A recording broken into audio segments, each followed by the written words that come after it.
Hey guys, today I want to review and demo for those steam dryer hose installation kit. Here's everything including the package. The first, let's take a look at this Y-shape brass connector. It has 3 connectors. You need it on the back side of your steam dryer. And this is a 12-inch connector hose. You can see 2 ends made out of stainless steel.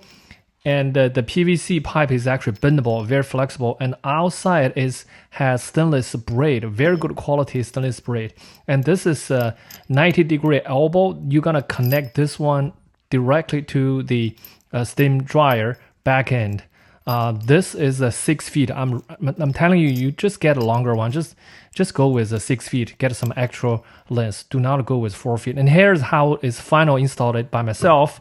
I use a 12-inch, connect to the water inlet directly, and then go to the split, the brass Y-shaped connector. So one is go to the cold water to my washer, and the other end of Y connector goes directly into the dryer, steam dryer. You can see the Y mold shape.